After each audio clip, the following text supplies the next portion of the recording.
સુરતમાં જ્વેલર્સની દુકાનમાંથી દાગીનાની ખરીદી પેમેન્ટના ખોટા મેસેજ બતાવી ઠગાઈ કરનાર રીઢો ઝડપાયો। સુરતના લિંબાયત અને ચોક બજારમાં જ્વેલર્સની દુકાનમાં ચહેરા પર માસ્ક તથા ટોપી લગાવી 2.69 લાખના સોનાના ઘરેણાંની ખરીદી કરી હતી। પોતાના ખોટા નામથી બિલ બનાવી બેંકના ડેબિટના મેસેજનું એડિટિંગ કરી ઠગાઈ કરનાર રીઢા આરોપીને લિંબાયત પોલીસે ઝડપી પાડ્યા હતા। ઠગાઈ તથા સલાબતપુરા વિસ્તારમાં મોપેડ ચોરી સહિતના 3 અલગ અલગ ગુનાનો ભેદ ઉકેલી કાઢ્યા હતા। આરોપીએ પોતાના મોબાઈલમાં ટેક્સ્ટ મેસેજ ટાઈપ કરી ફરિયાદીના મોબાઈલમાં મોકલી પૈસા જમા થઈ ગયા છે તેવું જણાવી પેમેન્ટ ચૂકવ્યા વગર ઘરેણાં લઈને ઠગાઈ કરી નાસી ગયો હતો।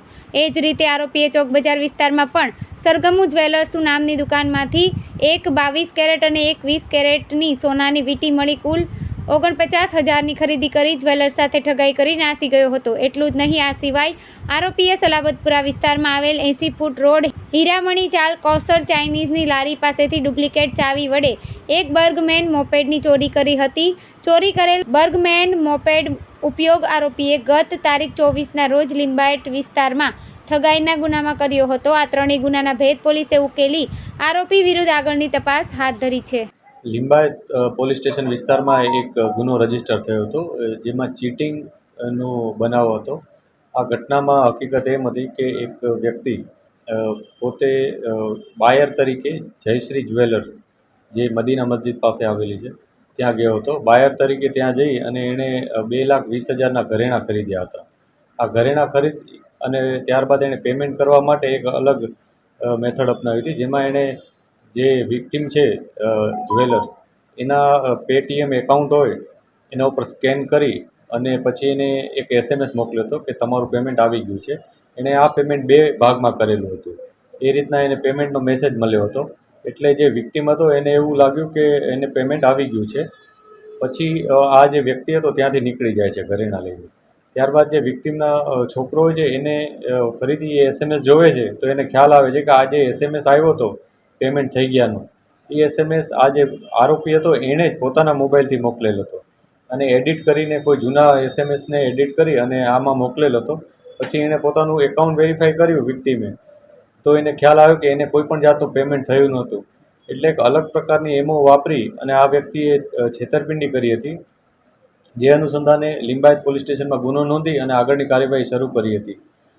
જે આરોપીની જે ફૂટેજ મળ્યા હતા એના આધારે અમે ચેકિંગ ચાલુ કર્યું હતું અને આ જે મેથડ હતી એને અમે ગુજકોપ અમારું જે સોફ્ટવેર છે એપ્લિકેશન, એમાં સર્ચ કર્યું હતું અને એમોના આધારે એક વ્યક્તિએ 3-4 વ્યક્તિઓ શકમંદ તરીકે સામે આવ્યા હતા અને આવી જ રીતના અમે આ બાબતની જાહેરાત જે મીડિયા મારફતે ન્યૂઝમાં પણ થઈ હતી, જેને પ્રેસ નોટમાં પણ આવી હતી, જેને કારણે એક અન્ય વ્યક્તિ કે જે આવી જ રીતના ભોગ બન્યો હતો એણે પોલીસનો સંપર્ક કર્યો હતો અને એણે જણાવ્યું હતું કે એની સાથે પણ આ જ પ્રકારની એમો દ્વારા છેતરપિંડી થઈ છે। જેથી પોલીસે ત્યાં જઈને ફૂટેજ વેરીફાઈ કર્યા હતા અને આ બંને વ્યક્તિ એક જ હતો આરોપી તરીકે। એટલે પોલીસે વધારે કન્ફર્મ કર્યું હતું। પછી ટેકનિકલ ઇન્ફોર્મેશન અને હ્યુમન સર્વેલન્સ, હ્યુમન રિસોર્સની ઇન્ફોર્મેશન, આ બંનેના આધારે અમે એક વ્યક્તિ ઉપર નેરો ડાઉન કરી અને એની પૂછપરછ કરી હતી। છેવટે એણે કબૂલ કર્યું હતું કે આ ઘટનાને અંજામ એણે પોતે જ આપ્યો છે।